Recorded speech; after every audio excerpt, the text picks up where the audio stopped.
Well, we turn now to the story that hit America like a thunderbolt, the murder of American journalist James Foley by ISIS terrorists and the growing threat that they now pose. The U.S. continued airstrikes on ISIS strongholds in Iraq and is now considering airstrikes in Syria. Intelligence sources also report they have a good idea of the identity of the man who murdered American Foley. We are beginning this morning with Michael Morell, the former number 2 at the CIA. He now is, of course, a senior contributor to CBS News. Our State Department correspondent Margaret Brennan is with us, and our CBS Homeland Security correspondent Bob Orr. Mike, British newspapers, some of them are saying this may actually be a British hip-hop artist, maybe the one who committed this heinous crime. Do you have any information on this? My sense, Bob, is that we're getting closer to identifying who it is, but I don't think that's happened yet. But I'd like to emphasize that it doesn't really matter who the executioner was. This was the group that killed James Foley. And this order came from the very top of the group. And I think that's important for Americans to remember. What's the latest that you're picking up, Bob? Well, Bob, while the FBI and international partners are looking for the identity of this particular person, what they're really more worried about is the threat posed by this group. Because make no mistake, over time, with enough space and planning, this could become the most significant terror threat we've ever faced in this country.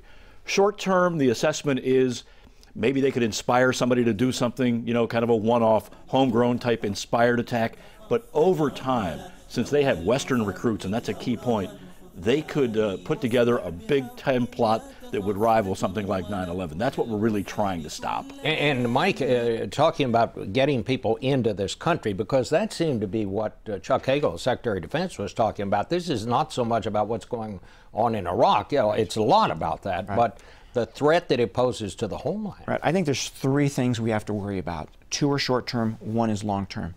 The 2 short-term pieces are, number 1, will they inspire somebody here to conduct an attack? The second is there's a number of Americans, a number of Canadians, and a number of West Europeans who went to Syria to join ISIS to fight with them.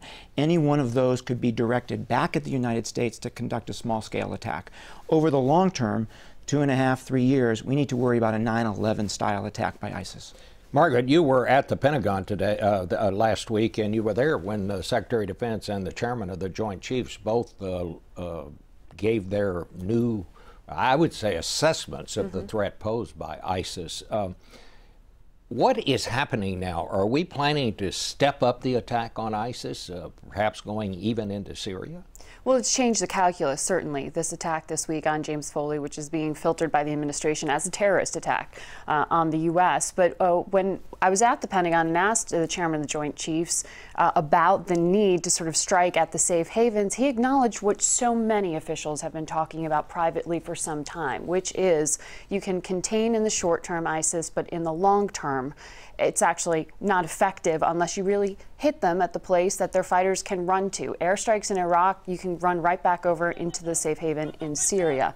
And so, yes, these Pentagon officials are heading to the region today, tomorrow, and they're looking at what can be done now. The problem is if you hit from the air, even if the U.S. was to be involved in airstrikes, even if they get a coalition to join in that, what do you do on the ground?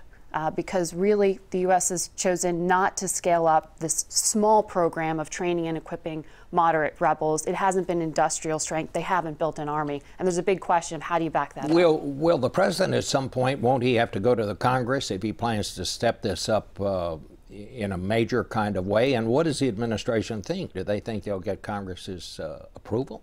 Well, you have this request for $500 million to train and equip the Syrian rebels that the Chairman of Joint Chiefs suggested a year ago. It's still sitting, and it wouldn't even be funded fully until 2015. So there's no shoulder behind that to get that through right now on behalf of the administration. When it comes to airstrikes, yes, you're right. You would have to consult, or at least in theory, speak about it with members of Congress. But it doesn't seem like much will happen in the next few weeks. There's an upcoming NATO meeting at the beginning of September, and you can expect UK, French, other officials to be speaking about this and participating as well. Well, the other piece about this, Bob, is you have to have intelligence. If you're going to decapitate a terror group like ISIS, and you're going to take out the leadership. We've seen Abu Bakr al-Baghdadi, the leader, go to a mosque and give a very brazen sermon.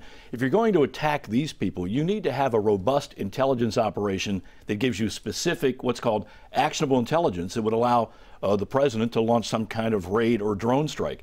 And right now, I think Mike would agree, the intelligence that we have on the ground in Syria is fairly spotty. Bob, this is the most complex terrorism problem that I have ever seen. There are no magic bullets. This is going to take a long time to get under control. There are two things we have to do. We have to take away their safe haven, their territory. That requires a political solution in Iraq, which is going to require us to continue to press the Iraqis to do the right thing, our Gulf Arab allies to press the Iraqis to do the right thing, the Iranians to press the Iraqis to do the right thing, and then we need to get a solution in Syria to take that territory away. And then the other thing we need to do is take the leadership off the battlefield. We have to identify them through intelligence, and then capture or kill them. We have to remove them from the battlefield. Well, I want to thank you all for this insight and analysis.